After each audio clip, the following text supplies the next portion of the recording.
number 2. Say hello. Oh, hello. I'm Louise Jefferson, and you know my husband, George. And you are? Florence Johnston. How do you do? Observe. The proper quote at the proper time is always appreciated. A thing of beauty is a joy forever. Oh, how lovely. Who said that? He said it, Weezy. Ain't you paying attention? No, Mr. Jefferson. It's John Keats. He was a great poet. Oh, yeah, John Keats. Did he write the one about the hermit named Dave? I see I have my work cut out for me. Well, we'll let you two get started. It sounds like it's going to be a long night. Good night, Florence. Tonight, ere my head hits the pillow, my dreams will be of you. Child, did you hear that? He said ere his head hits the pillow. Not before, but ere. Child, that's so romantic. Oh, yeah, sure. You know, I really appreciate you coming over here at the last minute. I must admit, you were lucky to get me. I just returned from England. The Queen needed a brush-up. Great! You do hair, too? Mr. Jefferson, from our phone conversation, I gather that you're having a person here that you'd like to impress with your charm and sophistication. Damn right. Well, I like a challenge. Let's start with something that gave the Queen trouble. Walking. Now, please walk for me. Okay.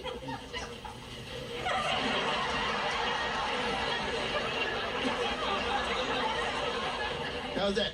Well, that walk will get you where you're going. But then again, so will a 56 olds. Why don't we try something else? Yeah, why mess with perfection? And now, you want to impress this Mr. Kingsley. Kingsley. What's the best way to do this? Show him my bank book. Let you do his hair. No. Dazzle him with your sparkling conversation, i.e., your wit. I.e.? Latin. Id est. It means, in other words, I.e.? How do you spell it?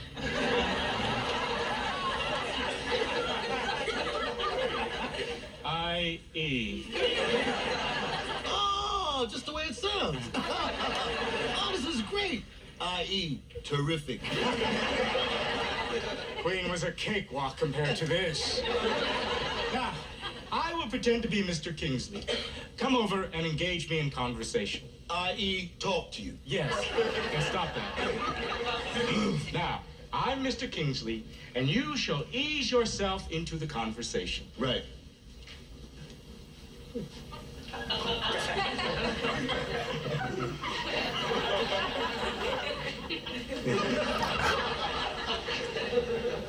Well, You look like you were having such a good time, I didn't want to know.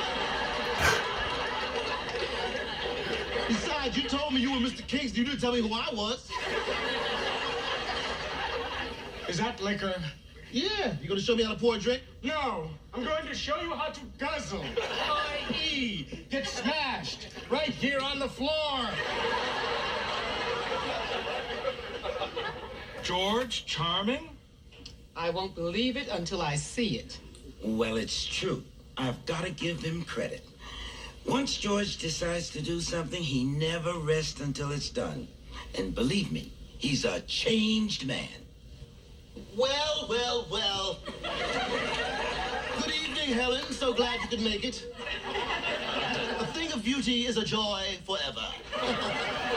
John Keats. And Thomas, aren't you looking dapper? That tuxedo makes you look thinner. I.e. less fat. Why, thanks, George. Hey, Helen, he is charming. I.e. less George. Florence! Not since Botticelli's Venus emerged from the velvet sea have I seen such grace in motion. Who are you?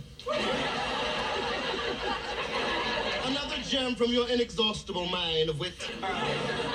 I hope this affair ain't gonna last too long, because I want to give myself a facial tonight. Whatever for? The Lord gave you a perfect face. It needs no enhancement. I'm beginning to like him. Me too. Frightening, isn't it? Oh, the doorbell. I'll get it. Oh, no. Allow me. Did I say that? The whole world's gone crazy.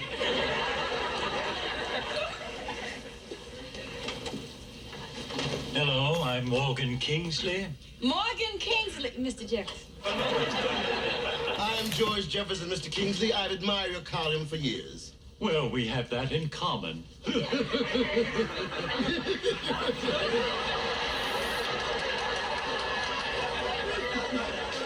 Yes, I have an eye for genius. Oh, and beauty. Allow me to introduce you to my wife, Louise. Pleased to meet you. My pleasure. And you must tell me everything about you and Sir Winston.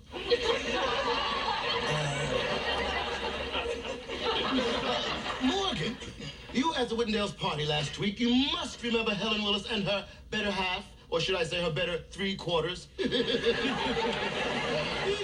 Nice to see you again. It's good seeing you too. Yes, hello. Why don't we all sit? My legs are a little shaky. I'm sorry your wife couldn't make it. Is she feeling better? Yes, a little. She seemed to improve the moment she spoke to her doctor. I think there's even a quotation about a situation like that. Oh, you must be thinking about that quote that says, some patients, though conscious that their condition is perilous, recover their health with the contentment of the goodness of the physician.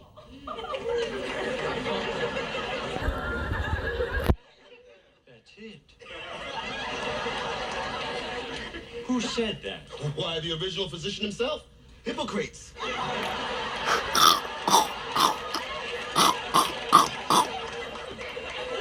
That's Hippocrates. Oh, you say tomato, I say tomato.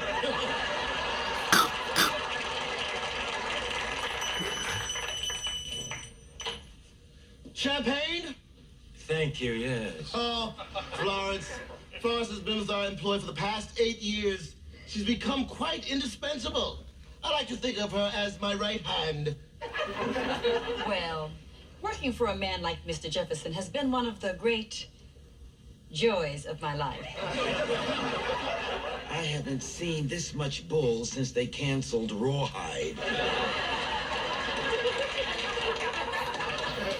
Will there be anything else, Mr. Jefferson? No, thank you, my dear. Trundle along, child. Thank you, sir. Easiest $200 I ever made.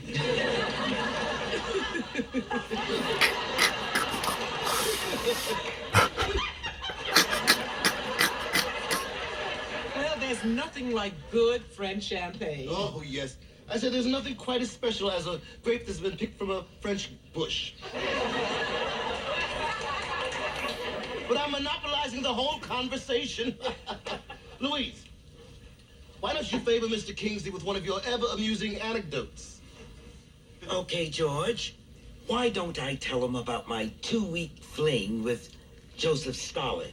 You kidding, ain't you? Mr. Jefferson, why don't we put an end to this charade? You mean charade? You say charade, I say charade. Let's call the whole thing off. Mr. Jefferson, you are obviously a man who has made some money, and is now trying to pass himself off as a man of breeding, after probably taking charm lessons for a day. It was a whole week. And you think that by appearing in my column, you will gain social respectability? Well, as the French used to say, oui. Good evening. Hey, don't leave now. Mr. Jefferson, I never should have come here tonight.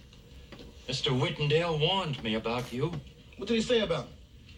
He said he hates your guts.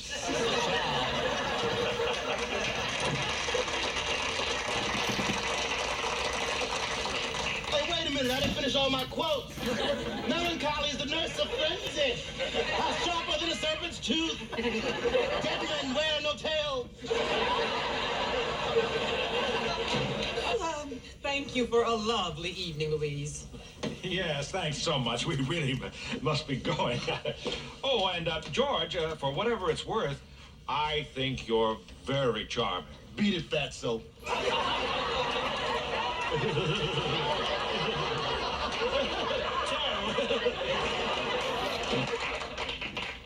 What happened, Weez? What went wrong? I don't know, George, but I Pretending. can tell you one thing. My beloved Winston would never have behaved the way you did tonight. Oh, come on, Weez. George, why is it so important for you to be sophisticated and classy? Because of you. Me? Yeah, well, I tried to give you everything you want. I mean, you deserve the best. Good home, good clothes, a good life. You have given me those things. I know, but last week you wanted something I couldn't give it to you. Oh, George, that happens to every man once in a while. You were just tired.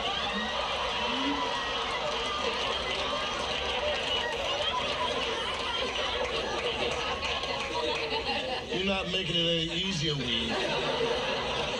I'm talking about how you wanted to go to Whittendale's party, and we didn't get invited because I'm not classy enough. Oh, George. No, really, Weez. I mean, you shouldn't have to read those papers about fancy people and fancy parties. You should be one of those people at those parties. Instead, you stuck with a no-class guy like me. George, I am not stuck with you. I love you, just as you are. You mean it? I mean it. Wow. I'm really glad you said that, Weez.